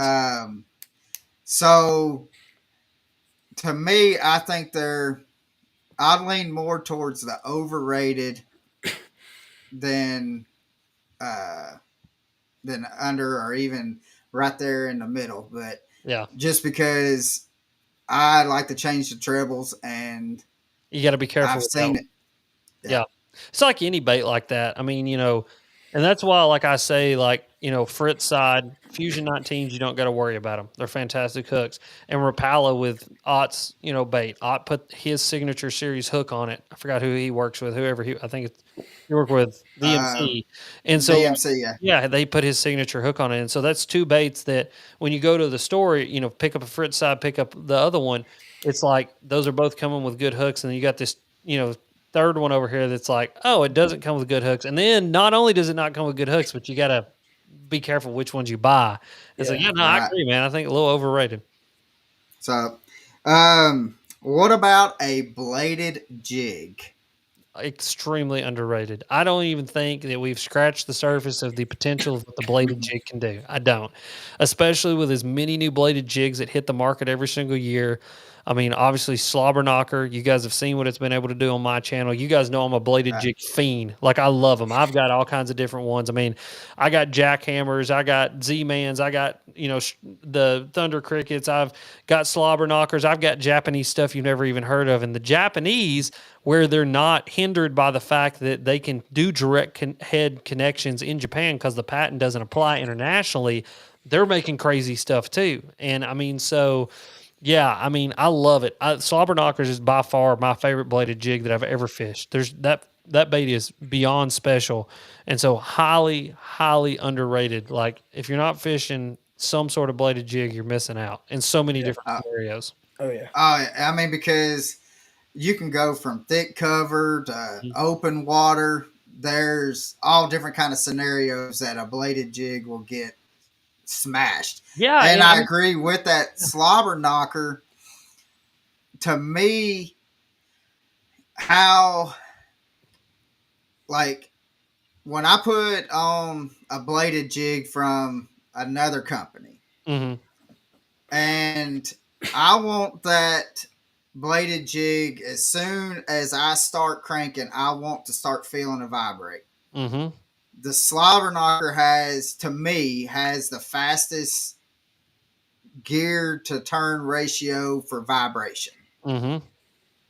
But one thing that I have found is, and I found this out by accident, is if you take a bobber stopper and put it on your line, and then when you have another company's bladed jig on, put that bobber stopper down like up on to where your knot is, and it's going to start vibrating a little sooner. That's interesting. It's interesting. It must break something break the current or something in front of that bladed jig. That's interesting. And one of the things that you're feeling with that activation is not only does it it activates as quickly as any other, right? But what you're feeling is the frequency. It has a lower frequency. It has a lower overall frequency than other bladed jigs. And so a lot of people are like, it doesn't knock as hard. Well, that's because it doesn't need to. Knocking hard doesn't mean anything. Knocking really, really hard could mean that it's probably knocking at a frequency that's either is too high for a bass to even feel or hear. And so the lower frequency is going to have, less of it's more, I always tell people, like, a Slobber Knocker is like you crank the bass up on a bladed jig. And that's because it is literally knocking at a lower frequency that the bass can feel and hear a lot better. So, just food for thought. So I wonder, like, if we take a GoPro or something like that and stick it in the water and run a Slobber Knocker through, and then run, if we'll be able to hear that. Yeah, you'd be able to hear it. You'd definitely hear the sound, because sound actually travels faster in water than it does on land. Water is a great conductor of sound, and sound can travel, like, I think it's something crazy, like 60% further in water than it does on land. And there's a rabbit hole here, but one of the ways that we knew that the Russians were testing nuclear weapons is because submarines, like, halfway around the world, could hear as soon as the bomb went off under the water better than they could hear it on land. And, like, when they would launch a sub, halfway across the world, we would be able to pick it up because sound travels through water so much better. But yeah, no, you'd definitely be able to hear it. You'd be able to hear it. You'd be able to hear the sound difference, and there is a little bit of content out there kind of showing the frequency differences of those two baits, and like a jackhammer versus a slobber knocker and all that kind of stuff. And so it's really interesting. And then the internal blade design too. That's a whole different. You're going to get a completely different knock and head frequency. I mean, you fish a slobber knocker any amount of time, you'll literally start wearing into the lead. And that's just literally the most direct connection you can get is running it straight through the center of that thing. You know what I mean? So super interesting. Right. All right. What about a Chapo? Oh God, so underrated. That's like the best bite in the whole entire world. I love a Chapo. Oh God, Chapo's so good. So many people too think it's like, they sleep on a Chapo. A Chapo is dangerous. It is such a dangerous bait. If you've got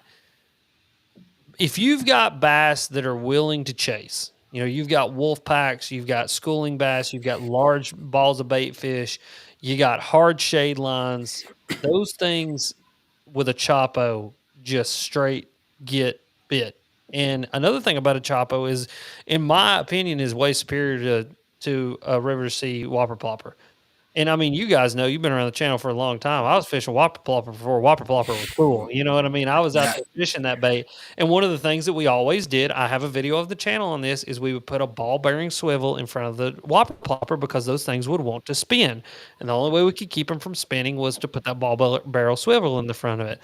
Chapo, you don't have to do that because they actually weighted it properly. And then also they put that hard plastic tail on there, which makes it have a little bit different frequency, i.e. probably a frequency that a bass can hear a lot better.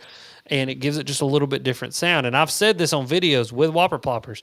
You got to go through like 4 or 5 of them, but when you find a good one, you find a really good one, and you want it to just be like that. Well, with a Chapo, you get that every single time because of that hard plastic tail. The only downside is you got to be careful with the hard plastic tail because it will break. You smack it off something, it won't just, it snaps instead of bending like the whopper plopper does. But no, man, dude, a Chapo is. I think there's so many different scenarios that people don't fish a Chapo that they should be fishing a Chapo to get bites. And one scenario that I'll lay out for a lot of people is anytime the wind is blowing, if the wind gets to a point where the walking bait is ineffective, pick up a Chapo. And don't pick up a little one, pick up a big one. Pick up a 120 size Chapo and start casting it in all the same areas that you were getting those topwater bites. And you will get bit on it because that bait is able to cut through that wave, cut through that surface, cut through that surface disturbance and to get those bass to come up and eat it. And some of the biggest fish that I've ever caught was fishing a Chapo in a lot of situations where people go, a topwater is going to be ineffective here. A Chapo was super effective there. Right. Yeah. Now, this is more or less of a question, and then we'll kind of go. I still got a couple more baits. Okay. When you're looking, because you said earlier, a frog, if there was a frog bite that you could have all year round, that'd be the one bait that you would want. Mm-hmm. Let's say you're looking at a frog at, let's say, the local bait shop or Bass Pro or whatever. And it looks pretty, but they all have a white belly. Yeah. Yeah. It's to me, that's more appeasing to our eye than, because to me, you may have 10 frogs that has a white belly, but they're all different designs, and you have one frog. Yep. Because it's all white belly. Is that so? That's what I guess that's what I was saying. Is that the same thing? How you look at it too? Because they don't see the top of the frog. And real quick before you answer that, I'll do a little bit of an add-on to Colin's question. When you're trying to pick out the perfect frog to buy at the bait shop or to tie on, are you going to try to go more natural, or do you think natural matters when it comes to a frog? A little bit more of a natural color. Yeah. So to answer that question first, I'll go back to what I said earlier. To a bass, it doesn't matter if it's natural or unnatural. You know what I mean? Like, Yeah. It's if they Yeah. anticipate it to be food. You know, Right, if right. they expect it to be food, then that's what they're going to eat. Right. And I think Right. so many times, I think with frogs, you know, get a black one, get a white one, and then get something, you know, lack of a better term, it's kind of a natural color. You know what I mean? Something brown. Right. Now that all being said, you know, my favorite combination is like a white belly with some sort of color on it. You know, some target color. Strike King makes, Berkeley makes one called I think it's called Honeydew. Let me pull this thing up. I'm pulling up Tackle Warehouse right now, but it's a shad color on top. You know, black top, white belly, but it's got a bright red throat. And so that bright red throat creates almost like a target for those fish to want to hit. And so I think, you know, again, belly color obviously matters because most likely that's what the fish are going to see. Now, that being said, when you learn how to walk the frog and you learn how to like treat the frog like a walking bait, there's a lot of roll in that body. And like, you know, you'll notice like when I walk a frog or you walk a frog, that bait will roll up on its side. Yeah. And so Right. I don't know sometimes if just the flash of those colors and the flash of that bait rolling up on its side will cause a bass to eat. But to kind of answer your question, if I had my rathers, I'm going to pick a bait I'm going to pick a frog that has some sort of target color on its belly, something for those fish to look at, you know, that breaks up just a solid white or a solid black, something like a black and red, a orange and red, or an orange and black, or a orange and white, or a red and white, something just that those bass can target in on something that looks a little bit different. And so that's where I would have my rathers with a frog. Right. Right. So, golly, I didn't realize we had you for almost an hour and a half. Oh, you're not Alex. bothering me. You're good, man. I love it. I talk fishing all day with you boys. So, what about the Magic Swimmer? Magic Swimmer. Ah, the Magic Swimmer.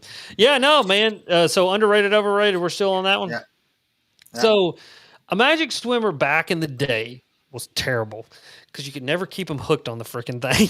And so Berkeley actually bought Sebile and got the Magic Swimmer and redesigned it, put some new upgraded hooks, you know, new weighting system in it. And, you know, it's one of those baits that I have caught a lot of stripers on. You know, it's a bait that if you're fishing for stripers is a great bait, but it's a bait for me that I have still yet to catch a ton of bass on, and I'm still experimenting with it. I'm still playing with it.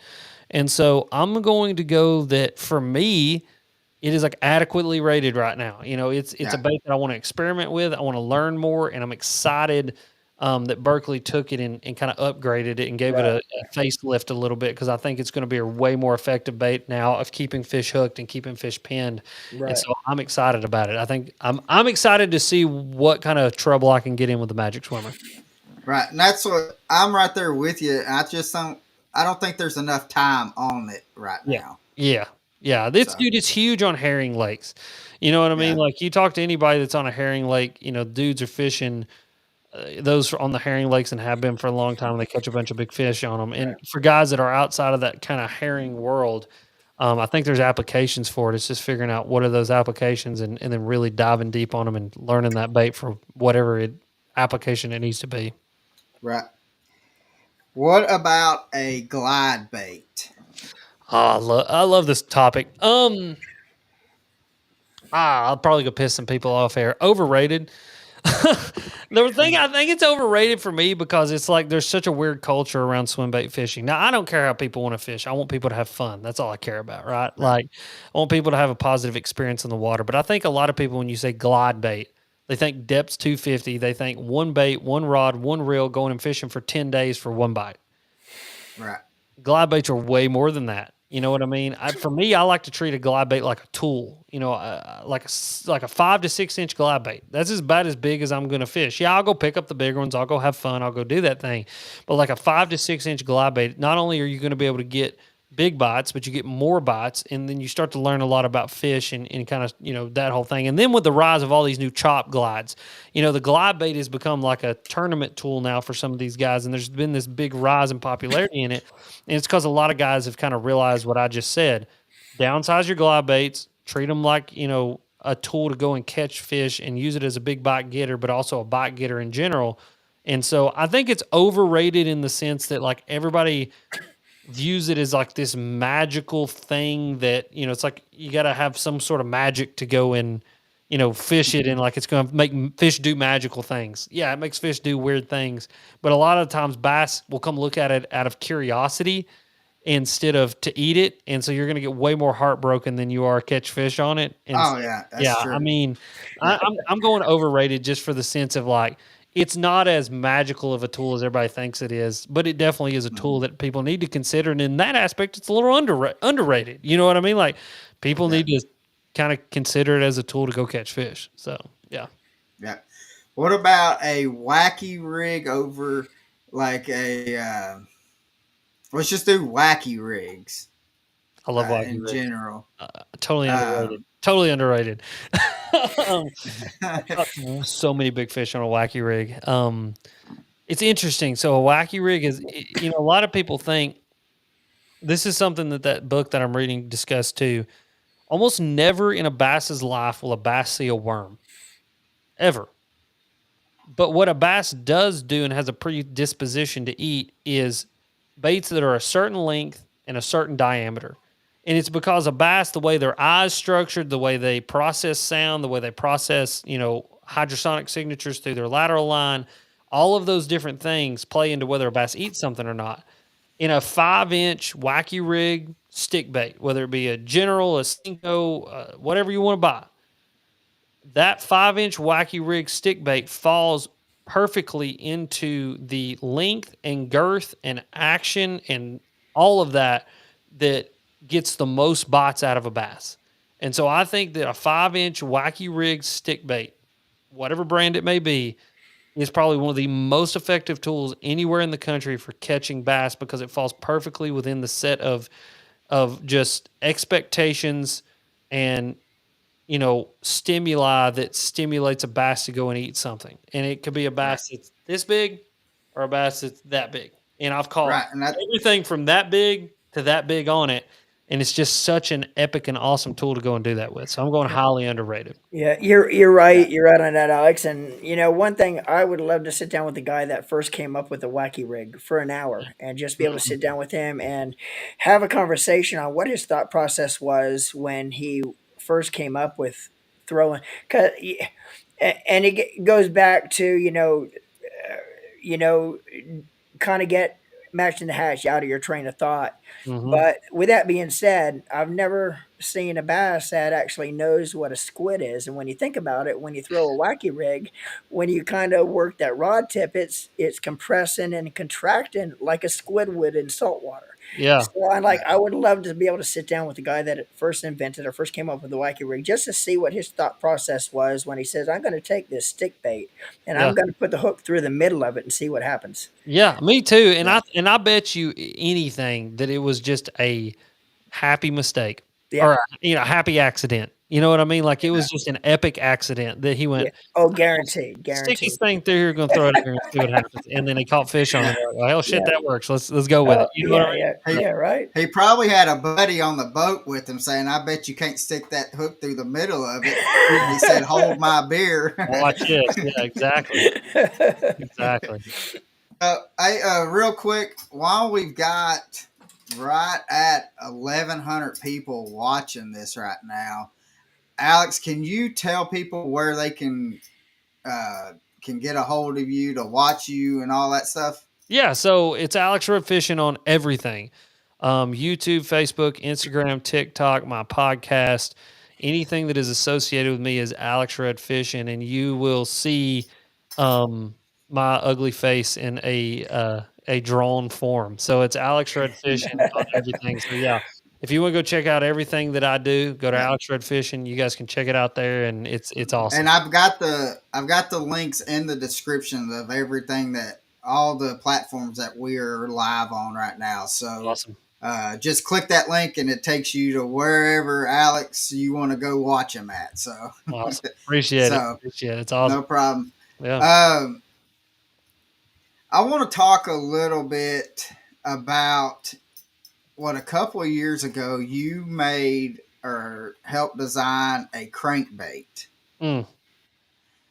What is the process and that you're thinking of when you are designing like a crankbait and stuff? Yeah, so that's really interesting. So designing any bait, I think is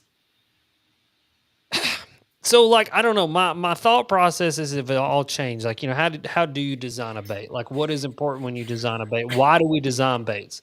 Well, the why is we want to get bites, right? We want Right. to catch more fish, and then I think from there it's like for me the process is always going to focus around like what can I do to make this more effective than everything else that exists. You know what I mean?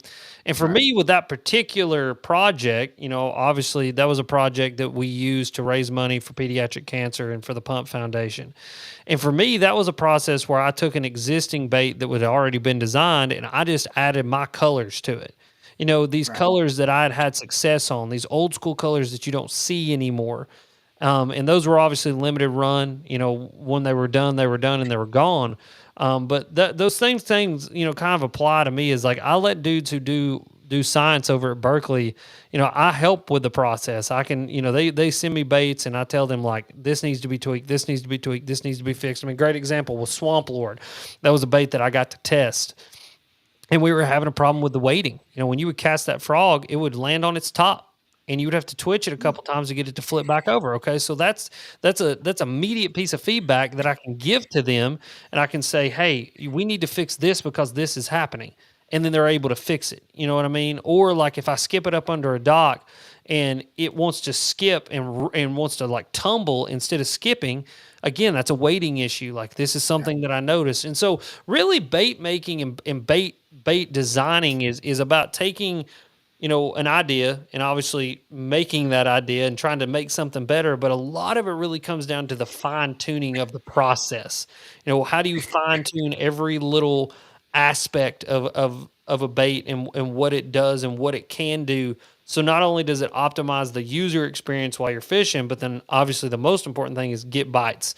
And that's kind of what Right. we've been talking about all night. It's like, Berkeley designing things, whether it be colors or sounds or rattles or shapes or hydrosonic signatures or scents or whatever it is to optimize the amount of bites that we get. And so that's kind of my thought process there is just like, taking something and optimizing it to get the most bites that you possibly can. Yeah. So another thing is I want to kind of go away from the baits and all that. Talk a little bit about your kayak. Okay, let's talk about it. What is the battery setup because you're limited of space? Yes. So what is the battery setup that you have on your kayak to make it more efficient for you? So I run my motor is a 36 volt system. So I've got one 50 amp hour 36 volt X2 battery that runs my NK300, and then I have one 20 amp hour lithium that runs my Humminbird 9-inch Helix. I get about 13 to 14 hours of runtime out of that Helix off that 20 amp hour battery. And then I can get about 12 and a half to 13 miles at 100% with the NK300. And so, with the NK300, it's all about playing different speeds and different, like power percentages to kind of get the efficiency out of that motor while still getting the speed that you want, right? And Right. then with the Helix, I mean, that literally is just all about like, what do you want? If you're going to run Mega Live and forward facing, obviously you're going to have a bigger battery. I mean, it just is Right. what it is. You're going to run double graphs. Guess what? That's just more pull. So you got to have more pull. But with my kayak, even though I have a really big built out Hobie, with the motor and with the graph, it's still a very simple setup compared to some people's. And so I'm still able to run a really simple battery setup to just power what I need to power and Right. go. Yeah, I could bump it up, but I like what I got. You know what I mean? It's Right. all about playing with like weight and efficiency and time that you need. And like for the most part, like, someone was like, why don't you put two 36 volts in there so that you can switch them out and da da da da da? Because for the most part, I don't ever see myself pulling a Drew Gregory and running 24 miles up a river. That's just not the way that I fish. You know what I mean? And so, like, Yeah. my kayak is set up to fish how I like to fish, and it's set up for the efficiency of setting it up, getting in the water, and going and catching fish how I like to catch fish.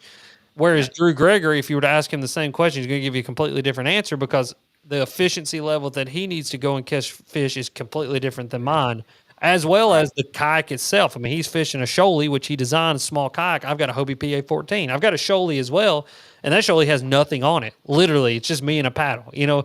But that's for efficiency's sake and for what I'm using it for, which is small creeks and going and dragging that thing through the woods and through the mud. And so it's just about setting up for the efficiency of what you're doing. Now, when you're rigging out a kayak, when you're running two batteries, how important is balancing the weight out? Are you running both batteries in the back, or do you have to Yeah, balance the so weight out I'm keeping battery weight in the center. in the center? Yeah, center is where it's really at. Keeping it in the center, number one, is going to help you to have just a little bit more stability overall in the kayak. And so, like, I want all that weight centered. I'm in the center. The batteries need to be towards the center, you know, as close as you can get it. Like, my 36 volt sits directly behind my seat, pressed up right to the back of my seat in my splash well. And then my 20 amp, which, I mean, dude, that 20 amp, you're never going to notice that it's like 4.5 pounds. You know what I mean? So, like, it's literally like, if you're worried about 4.5 pounds in a kayak, don't boat flip a 4-pounder because you're going to, you know, like, that's a problem. So, like, at 36 volts, like, I think it's about 40-ish pounds. And so just having all that kind of weight as far front as you can is going to help that kayak to perform a little bit better, especially with that NK300. I mean, that motor has a tremendous amount of torque, like a ridiculous amount of torque. And so what actually slows that kayak down is the fact that it tries to pick up the front end so much that you start getting a lot of resistance and a lot of like drag where the front end comes up enough, and that's actually what slows the kayak down. And so, you know, playing with that weight and making sure everything's center and set, and like, you know, you could put more weight in the front. We'll have to keep the front end down with an NK300, which may give you a little bit more speed. But I mean, 6.1 miles an hour, I don't think you need much more speed in a kayak. Like, I actually saw 7.1 the other day. Like, I took a lot of stuff out and like, just let her eat, and I saw 7.1. So it's a hell of a motor. But yeah, to answer that question, you kind of want all that weight more center and everything to be in the center of the kayak. I got you. So James says, I'm new to fishing. I cannot afford a boat. Would like to try to get into a kayak. Is there a place to where I can go and try out different kayaks? Yeah. So I don't know where you're at, James. I don't know if you're local to kind of us or in the southeast or whatever.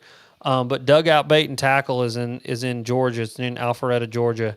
And Jamie is who owns it, Jamie Cozen. He is who I work with in getting my kayaks. And they have all kinds of kayaks there that you can go test out. They actually have a pond on site that they can put any kayak into the water that you want to go test out.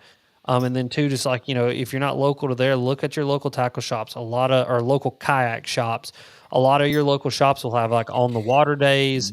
And then too, just ask people, you know what I mean? Like, find a local kayak club, and you would be amazed how many of those dudes would let you go out on the water and test their kayak out and see if it fits your needs before you go and buy it. So the kayak community is awesome in that aspect, is they're super welcoming, just super nice guys all around. And that's one thing I love about it, is like everybody's there to help everybody out. But your local kayak shop, or a shop like, you know, the Dugout Bait and Tackle, is going to be your best bet for being able to test kayaks and see what you like and get into one before you drop, you know, anywhere from $1,000 to $6,000 on a plastic boat. You know, it's depending on what you want to get into.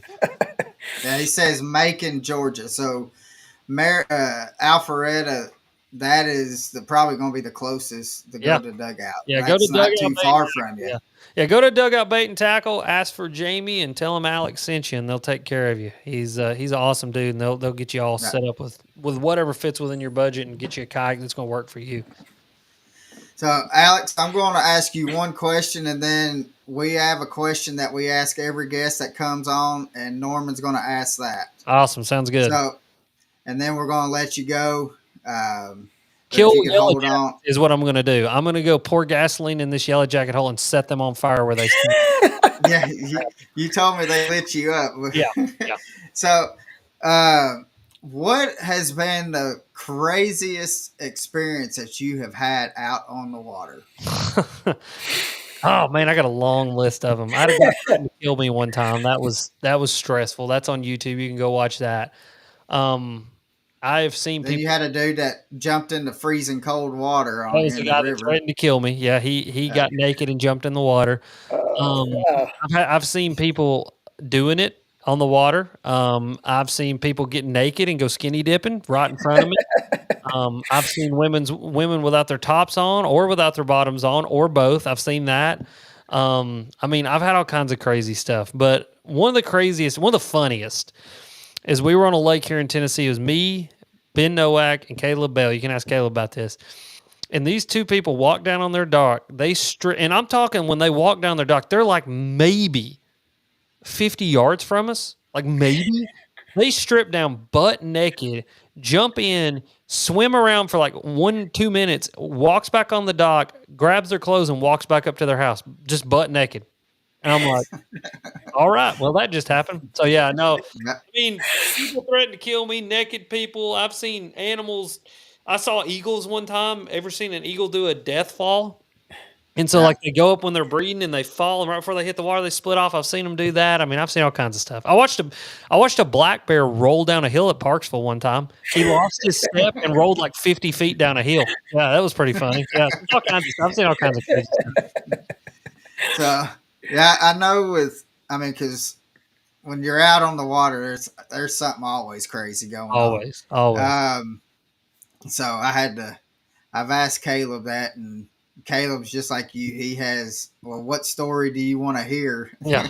And, you want to hear about naked people? You want to hear about people threatening to kill me? Wildlife, ghosts? You tell me, and I'll tell you what I've seen. So, Norman, let's take it away. It's been an hour and 46 minutes. So, Man, I tell you what, Alex, we appreciate it. This has been some really good stuff. I know I learned a lot of stuff just listening to you tonight that I wasn't aware of as well.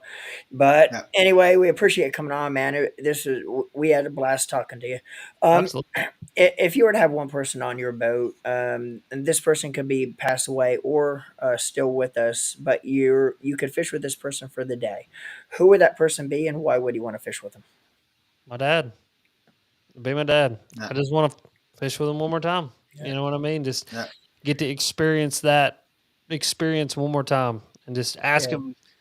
Just be there. I mean, what do you say? I mean, I don't know. You ask him a bunch of questions, right? It's like, everybody says, when I get to heaven, I'm going to ask God all these questions. I don't know if you will. You know what I mean? I think maybe after the first little while, you might get a question in here or there. But, it's the same thing with my dad. It would just be awesome to be with him again and to go fishing with him. You know what I mean? And just talk to him. Not about anything crazy, just life and what's going on. And, just experience life with him just one more day, on the water.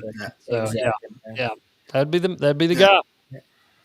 Yeah, because I in the videos and stuff like that, go back and look, and you see you and your dad on the boat, or you and your dad just talking, fishing and stuff like that. Just the pure joy that is in both of y'all's faces is, I mean, you can tell that both of y'all are just enjoying the time and moments and stuff that you have. And so, I knew that with asking that, I knew your answer was going to be. I had a really good idea that was going to be your answer, Alex. And I would give anything to be able to spend one more day with my dad. My dad passed away in '94. Yeah. And of course, my dad was older. He had me at an older age. But yeah, like you, Alex, I would give anything to be able to spend one more day with my dad. So great answer. Yep. Yeah, man. It's an interesting thing. You know what I mean? It's been an interesting thing. And, I tell people all the time, like, grief and dealing with grief, and, it's hard. And, for guys especially, because I know it's probably mostly guys listening to this. Women, I'm not saying anything bad about you, but women are emotional beings. They're emotional creatures. They're built different than we are. We're wired different. You know what I mean? We're wired to be warriors and fighters and to grit our teeth and to keep going. But like anybody that's struggling with grief or struggling with depression or struggling with anything like that, just talk to somebody about it. You know what I mean? Like it's okay to feel a feeling. and I had to learn how to do that after Dad passed away. And so, yeah, man, I just appreciate you guys having me on, giving me the platform to talk to some people and get to do what I love the most, which is talk to people about fishing and just get to hang out with cool folks like you. And so I appreciate you guys as much as you appreciate me, if not a little bit more, just for hanging out with me and being, awesome. I mean, you guys have obviously been, a long time, followers of what I do as well. And I want to just let you guys know I appreciate it. And anybody that listens to this, it's like, it does not go unheard. It does not go unseen. And when you guys watch the videos, share the videos, like the videos, comment on them, I love that. And that's what makes Alex Red Fishing. And I get to live my dream because of that. And so appreciate you guys. So, and another thing is, again, make sure you hit that link in the description, because I'd like to get a phone call tomorrow or here in the next couple of weeks saying, dude, my channel just blew up. I got another 1,000 on it. And so let's go. Let's see what I got here. Hold on just one second. I got 82,500. So let's say 83,500 tomorrow. That'd be pretty cool. That'd be perfect. Yeah, I mean, because right now we're just a little bit over 1,000. That's crazy. Where all are you? So we're on YouTube, Facebook. Where else? We're on 4 or 5 channels on Facebook. Wow. And 4 on YouTube. That's cool. And then also, what's that other one we're on? Twitch. Yeah. Brain fry there, but we're on Twitch. But we haven't really seen the views and stuff from Twitch. I mean, yeah, Twitch may get. I think you got to get on there and play video games. I don't know. I played, but I just played it. But no, everybody watching, listen, appreciate you guys. I mean, 1,000 people that's big stuff. That's a big deal. And so I appreciate everybody tuning in and wanted to come hang out with me and talk to me and be here with us and do this, and appreciate you guys again. So this is really, really cool. Again, Alex Red Fishing for everything. If you guys want to go check it out. So it's simple. So, and we just need to get to where we come to Knoxville, or you come down here to Chick or Nickajack or Guntersville or something like that, and go hop on the boat together and absolutely smash some fish. That's what I was about to say. After we get done here, again, like I told you, always annoy me. You just got to annoy me. Text me and say, hey, do you want to go fishing this day? And I will most likely be like, yeah, let's go fishing that day. I'm really, don't tempt me with a good time. I'll show up for it. Right. So, well, Alex, thank you again. Yeah, and everybody, absolutely. Thanks for sticking with us for so long. And again, go check out Alex's pages, and we'll hope to see you out on the water, and live the passion, guys. Live the passion, everybody. Bye.